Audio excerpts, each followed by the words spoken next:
Merci. Bonsoir Florence. Eh ben écoute, voilà, on vient d'inaugurer les installations des Yeux de la Nuit. On voulait te remercier d'abord parce que c'était vraiment très très agréable. Il y avait une ambiance bon enfant, il y avait un monde fou. Merci, bravo. Et voilà, qu'est-ce que tu aurais envie de dire? Bah, déjà de dire que voilà, je suis super ravie, je suis crevée mais vraiment contente, et puis que l'ambiance Bon Enfant c'est vraiment grâce à tout le monde, parce que là c'est moi là, mais derrière il y a plein de gens qui ont bossé, qui ont bien bossé cette semaine, qui n'ont pas compté leurs heures, et puis c'est vraiment grâce à tout le monde qu'on est là, et ouais, j'ai vraiment beaucoup de plaisir, et c'est la première année qu'on peut être là, tous les artistes, qu'on mange tous ensemble, et je trouve que c'est, ouais, parce qu'en fait j'avais plus ou moins essayé mais ça n'a pas marché, et je trouve que c'est vraiment super, quoi. C'est un bon feeling, des bons contacts, des bons échanges entre les artistes, donc je suis contente. Ouais, super. Je vais peut-être changer le plan parce que ça se trouve ça va être à l'envers, voilà. On va voir. À l'envers. Mais parce que nous on est arrivé juste après une chose qui s'appelait le lancer de LED. Tu pourrais juste raconter ce qui s'est passé?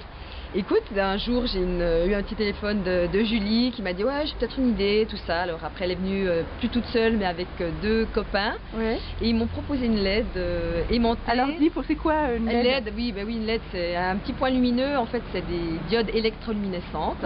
C'est les petits bonhommes verts que vous avez au passage piéton, voilà. Ah, c'est ça, voilà, c'est ça la LED. Et en fait ils en ont, avec leurs petites mains, ils ont mis 2007 LED avec un aimant, une petite batterie pour que ça dure plusieurs jours. Et on a un peu arpenté le quartier parce que le but c'était de trouver un support existant, aimanté, pas de faire une structure pour lancer ces LED. Et puis on a trouvé un super silo de chantier.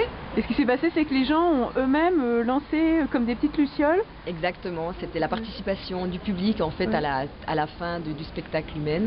Il y avait plein de gens qui avaient des petites grappes. Des petites grappes colorées, et puis ils ont jeté les unes après les autres ces LED qui venaient s'accrocher autour de ce cylindre, c'est un cylindre, je ne sais pas, de 15 mètres de haut, diamètre 10 mètres à peu près, et petit à petit il s'est paré d'un habit de lumière, quoi. Donc c'était un chantier que tout d'un coup enchanté.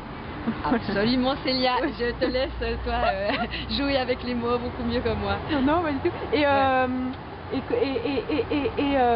On espère que l'an prochain aussi il y aura... Ah oui, il y a une image là. Hop, est-ce que vous voyez? Ah, pas vraiment, hein, ça fait bizarre l'image. Bon, mais on fera une photo, on la mettra sur le blog.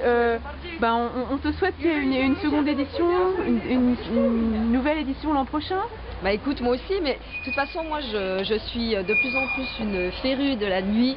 Je vais d'ailleurs aller me promener le 30 octobre pendant toute la nuit à Genève, et si c'est pas ça, ça sera autrement, il y aura d'autres choses, donc je suis pas inquiète par rapport à... Merci beaucoup de l'invitation, et puis voilà, tu n'es que le début et continue jusqu'au 4 octobre.